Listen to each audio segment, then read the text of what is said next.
Meanwhile, we are looking at China this morning, the Communist Party calling for an immediate ceasefire after Hamas's attack on Israel, urging the parties to remain calm. China's foreign ministry saying in a statement, quote, the fundamental way out of the conflict lies in implementing the two-state solution and establishing an independent state of Palestine. The international community needs to act with greater urgency, writes the CCP. Joining me right now is the Gatestone Institute senior fellow and author of The Coming Collapse of China and China is Going to War, Gordon Chang, with us this morning. Gordon, interesting to see China getting involved and calling for a two-state solution. Your reaction?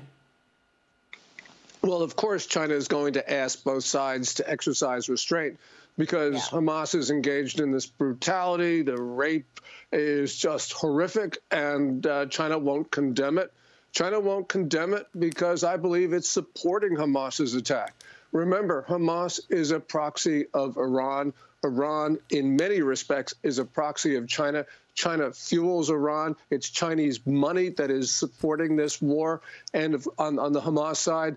And I think we're going to find eventually Chinese arms will have been used by Hamas, although that has not yet surfaced. So we are seeing China's full-on support for this. And what we should be hearing from Beijing as well as Washington is, look, that Hamas needs to pull back, it needs to stop, and it needs to be punished for this brutality. And no doubt this is the subject du jour of the delegation there from Washington. Chinese President Xi Jinping meeting with that delegation of U.S. senators in Beijing this morning. Senate Majority Leader Chuck Schumer told Xi, we understand that he was, quote, very disappointed by China's failure to condemn the attack from Hamas. Schumer is leading this delegation. It is 6 senators in China. This week, they're going to China, South Korea, and Japan. Gordon, what can get done, and what do you make of Schumer's response to Xi that we're hearing? Well, first of all, it's important to criticize China from Chinese soil. So I think kudos to Schumer for doing that. The problem with this trip is a fundamental one, and that is that China is putting itself on a war footing. It is preparing to go to war. The Senate should be in session passing critical legislation to get the United States ready to go to war. So these senators should be in Washington making sure that we can defend ourselves, our friends and allies. Nothing's going to get done on this trip. And by the way, I don't like the image that China tweeted out of this, and that was Schumer in a half bow to Xi Jinping. That's the image the Chinese people are going to see. That's the image that much of the world is going to see. I'm sorry, Gordon, what is it? What is the image specifically? You mean Schumer bowing to Xi Jinping? Yeah, there's a still image, and you just saw a video portion of it of Schumer in a half bow when he met Xi Jinping. I don't know what it is for Americans, but they just can't help but showing that they are supine when they meet the Chinese leader. Yeah, and this is just one more trip on top of 4 other trips that the administration has taken to Beijing to try to improve relations, I guess, Gordon. What is the point of all of this as the Communist Party keeps sending massive signals of aggression, whether it be the surveillance balloon or the bullying of our ships and planes, and yet we keep going back there?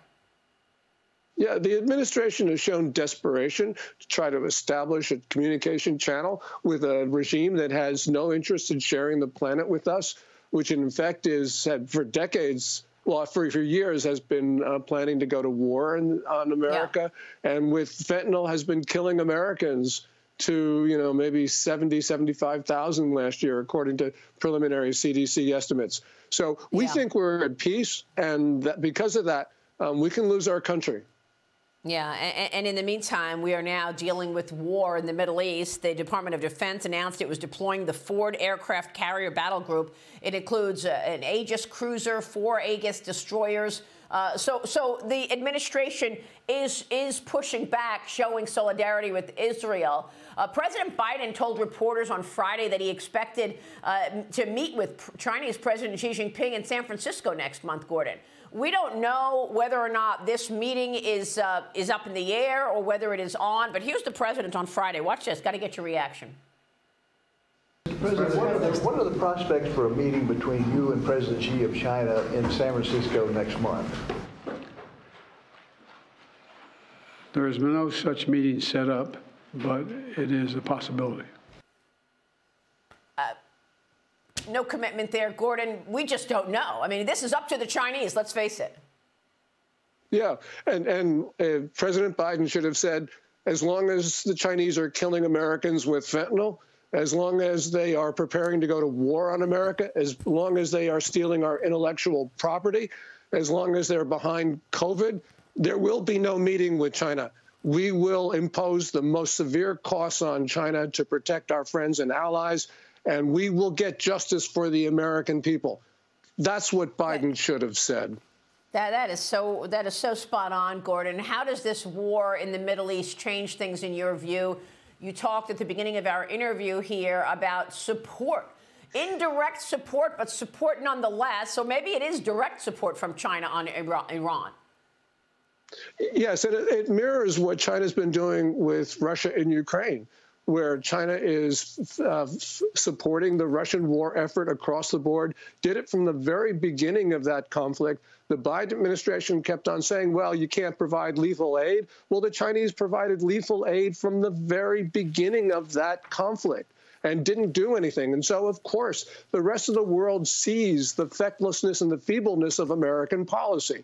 We are one of the weakest countries in the world right now. And the Chinese, the Russians, the Iranians, they all see it. We are seeing conflict not only in Ukraine, but across North Africa, where China and Russia are fueling insurgencies that look like war. We now have a war in the Middle East, which will spread. I think that we are in the beginning of an era of constant turbulence, which could be the beginning of a global conflict, because this is spreading very, very fast, Maria. Very fast, and this goes back to bad policy. It feels like our adversaries began to get on the march after that botched withdrawal from Afghanistan. Absolutely. That was a signal to Vladimir Putin that the United States policy was in collapse. You know, we have seen that not only with Russia, but also in Saudi Arabia, in Brazil, across the world. I haven't seen such a rapid failure of American policy and collapse of our standing in the world. And that is what is leading to one crisis after another. And the Biden administration needs to understand it needs to change policy. We had 4 years of peace with China, with Russia, with everybody else. And that was because we had a president who, in April 2017, when Xi Jinping was next to him in Mar-a-Lago, announced that we were bombing a Chinese proxy. That's right. That was Syria. Yep. That gave us peace. Sure was. Now we have the opposite of peace. Yeah. And you're talking about a breakdown in the United States' influence at a time that you're seeing China rising and continuing to show dominance across the world, even in this conflict here between Israel and the world against Hamas.